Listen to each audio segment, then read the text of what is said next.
کوئی چیز کائنات کی ایسی ہے جو اللہ کی طرف سے نہ ہو. جب ہر چیز اللہ کی طرف سے ہے تو ساری کائنات اس سے وابستہ ہے، اس سے منسلک ہے اور اس کا تعلق موجود ہے. عاجزی وہ چیز ہے، یہ وہ خوبی ہے، یہ وہ کمال ہے جو پروردگار عالم میں نہیں ہے. اللہ مالک کل ہے، خالق کل ہے، رب کل ہے، الہ کل ہے، سب دینے والا ہے، سب چھیننے والا ہے، مگر اللہ ہرگز عاجز نہیں ہے. جو خوبی پروردگار میں نہیں ہے وہ اپنی مخلوق میں دیکھنا چاہتا ہے. مخلوق کو بغاوت کرتے ہوئے نہیں دیکھنا چاہتا، نافرمانی کرتے ہوئے نہیں دیکھنا چاہتا، اکڑتے ہوئے نہیں دیکھنا چاہتا، اپنے سامنے کھڑا ہوتا ہوئے نہیں دیکھنا چاہتا. عاجزی اللہ کی پسندیدہ ترین چیز ہے. میں لوگوں کو جب لوگ صوفیزم کی بات کرتے ہیں تو دو باتیں سمجھاتا ہوں کہ اگر اللہ کا محبوب بننا چاہتے ہو تو عاجزی اختیار کرو، کیونکہ اللہ کو عاجزی بہت پسند ہے، بڑا لو کرتا ہے. عاجزی کیا ہے؟ جب آپ میں کبر کی کوئی رمز نہ رہے تو آپ عاجز بندے ہیں، عام بندے ہیں، عجز کرنے والے، ڈرنے والے، یہ سمجھنے والے کہ آپ کا سب کچھ اللہ کے پاس ہے، آپ کے سانس بھی اللہ کے پاس ہے، آپ کے اختیار میں کچھ نہیں. جب اپنے آپ کو آپ یہ سمجھ لیتے ہیں کہ میں بے اختیارہ ہوں، پھر آپ عاجز بندوں میں شمار ہو جاتے ہیں. سارے اختیار جب آپ سمجھتے ہیں اللہ کے پاس ہے. سمدیت کیا ہے؟ بہت آسان بات ہے. اللہ اپنی مخلوق سے پیار کرتا ہے، ان کو انعامات دیتا ہے، ان کو نعمتیں دیتا ہے، نعمتیں گنواتا ہے، نعمتیں بتاتا ہے، نعمتیں پہنچاتا ہے، نعمتیں تقسیم کرتا ہے، مگر ان کی طرف سے کسی معاوضے سے بالکل سمد میں ہے، بے نیازی میں. سمدیت یہ ہے کہ سب کچھ دینا، کچھ نہ لینا. اللہ کا سورج فصلیں پکا رہا ہے، بارش برسا رہا ہے، آپ کی فصلوں سے پانی اڑا رہا ہے، آپ کو دھوپ دے رہا ہے، آپ کو حرارت دے رہا ہے، آپ اسے کیا دیتے ہیں؟ سورج اللہ کی سمدیت کا ایک مظہر ہے. بارش برستی ہے، سب کے کھیتوں پہ برس رہی ہے، پانی دے رہی ہے، پینے کا، نہانے کا، کھیت سیراب کرنے کا، گھروں کو صاف پاک کرنے کا. آپ بارش کو کیا دیتے ہیں؟ تو بارش سمدیت کا ایک روپ ہے.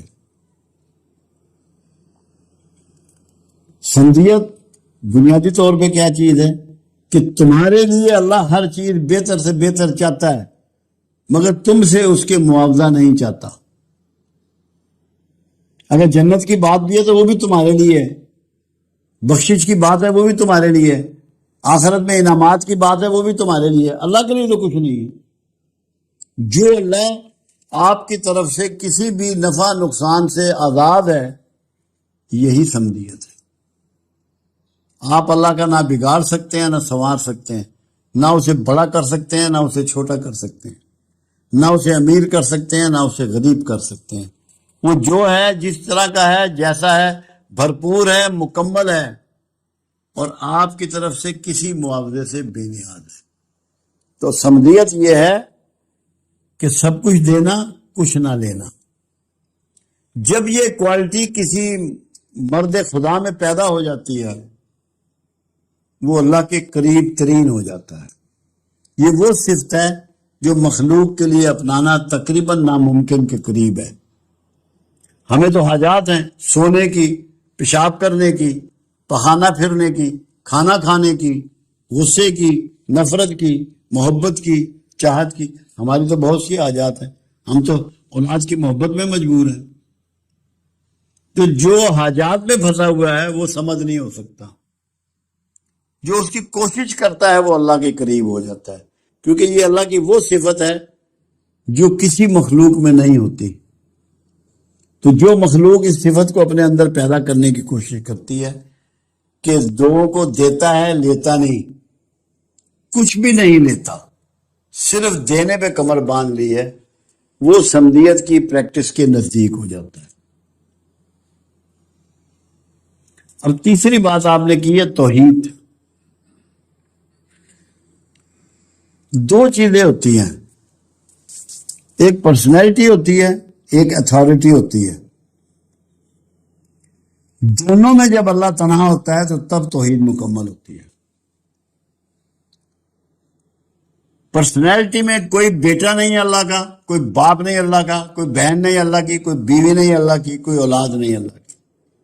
یہ پرسنالٹی ہے، اس کے نسب میں کوئی نہیں ہے، وہ اکیلا ہے. نہ اس کو کسی نے پیدا کیا اور نہ اس نے کسی کو اس طرح پیدا کیا نسب سے، جیسے ماں باپ کے بچے پیدا ہوتے ہیں. یہ توحید کا ایک پہلو ہے. دوسرا توحید کا پہلو ہے یہ، اس میں لوگوں نے جیسے عیسیٰ علیہ السلام کو لوگوں نے اللہ کا بیٹا کہہ دیا، توحید سے نکل گئے. دوسری توحید ہوتی ہے اتھارٹی.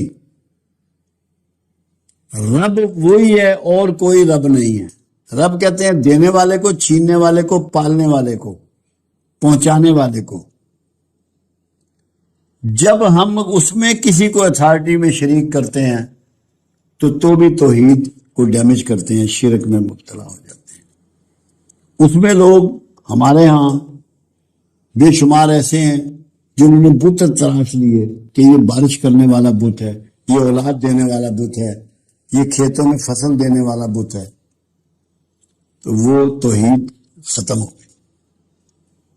سب اتھارٹی اللہ کو ساتھ ماننا کہ اللہ ہی دینے والا ہے، اللہ ہی چھیننے والا ہے، وہی رب ہے. وہ آپ سے اس کا ایگریمنٹ بھی یہی ہے، الستو بربکم،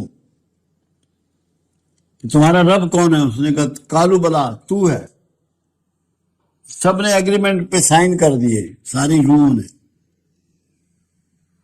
تو اس کو اتھارٹی ماننا اور کسی کو اتھارٹی تسلیم نہ کرنا، اس کی ذات میں کسی کو شریک نہ کرنا، یہ توحید کے دو بنیادی پہلو ہیں.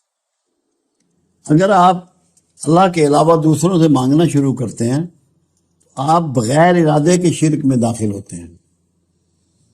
بچ اس لیے جاتے ہیں کہ ارادہ نہیں ہوتا شرک کا آپ کا، ورنہ آپ مشرکوں میں اٹھیں. اللہ کے علاوہ کسی سے سوال کرنے کی حاجت، ضرورت نہیں ہے. توحید کا تقاضا ہے یہ. اس کو واحد، اکیلا حکمران، اکیلا مالک جانے. سورہ اخلاص اس کی اعلیٰ ترین مثال ہے. سورہ اخلاص کو پڑھیں. اس کو اخلاص کہا اس لیے گیا کہ خالص توحید کا بیان ہے. اس میں اس کو اخلاص کا لفظ نہیں ہے سورہ میں، مگر کیونکہ خالص توحید کو ڈسکس کرنے والی سورہ ہے اس لیے اس کو اخلاص کے نام سے موسوم کیا گیا. تو یہ توحید کو بھی آپ اچھی طرح سمجھ لیں. اتھارٹی اور پرسنالٹی دونوں میں کسی قسم کا شریک نہ پیدا کیا جائے، نہ بنایا جائے، نہ توقع رکھی جائے. اللہ آپ کا میرا حامی و ناصر.